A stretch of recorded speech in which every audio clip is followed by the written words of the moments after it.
like my whole life is one long word, burnout, to be honest. When does it stop? If yes, how do you deal with it?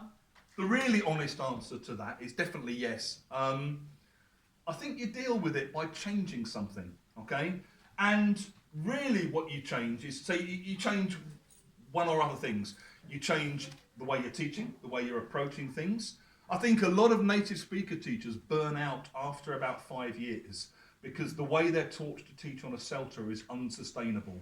I certainly got to a point after 5 years where I felt I cannot do another day of running around a classroom saying, what am I doing? What am I doing? What am I doing? What am I doing? What am I doing? And eliciting the present continuous from people where they go, you're playing the guitar, you're riding a bicycle, you're riding a horse. I just got to the point where like, this is no way for a person to make a living. This is like an undignified profession. You know, I can't do this anymore. I can't do those conversations like, you know, what's the difference between Mary left when John arrived? Mary was leaving when John arrived. Mary, I just want to kill Mary and John and never hear about them ever again. So I think a lot of people at that stage just leave the profession and kind of, you know, this is why people say to me, are you still teaching? You know, I don't ask you if you're still a lawyer, you know, it's like, this is what I do. Are you still a doctor? What kind of question is that? But I think it's because the profession's not seen as a profession, it's seen as a bunch of idiots off a CELTA course running around pretending to be playing tennis, you know. And so at that point I got really burnt out, and I just felt like when I was in Indonesia, I was doing 40 hours a week teaching. You know, I was working like flat out. I was doing classes of 100. I was doing weird kind of classes I did the housewives class. That was really weird. You know, it's like, you're young and good looking, go and teach the housewives. And you've got these weird millionaire divorced women with like Imelda Marcos haircuts who just wanted to kind of flirt with you and talk about cooking and moan about their husbands. I was just doing loads and loads and loads of teaching.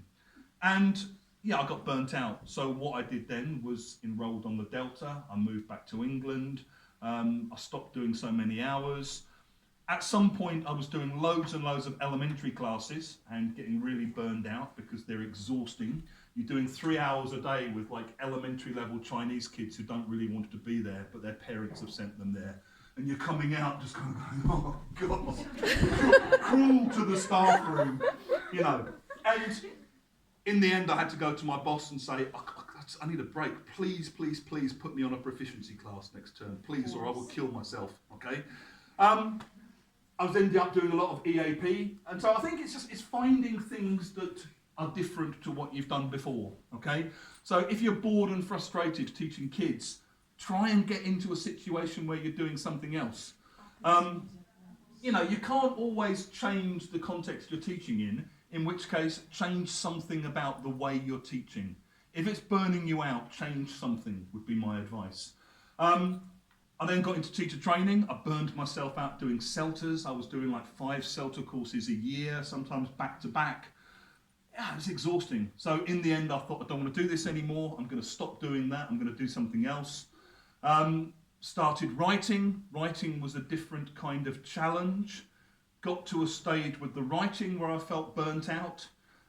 Stopped writing for a year and did more training and more teaching. I think it's also just trying to remember. It's a bit like, I was watching an interview with Lionel Messi recently, and they were asking him how he stays motivated. It's like, you've achieved everything, how do you do it? And he said, I always remember the little boy that I once was in the field with the football. And it's trying to remember that. Like, why did you want to be a teacher in the first place? What is it you love about the job? What's the kind of root of your passion? And I think staying motivated means remembering that earlier idealistic version of yourself and trying to kind of be true to that person. And, you know, for me, I ended up becoming a teacher because I wanted to make a difference to people and I want to help people and I want to create a classroom environment that's better than the classroom environments I had when I was at school. And kind of just remembering that and going back to that and, you know, focusing on your first principles helps as well. But change something, you know, change something.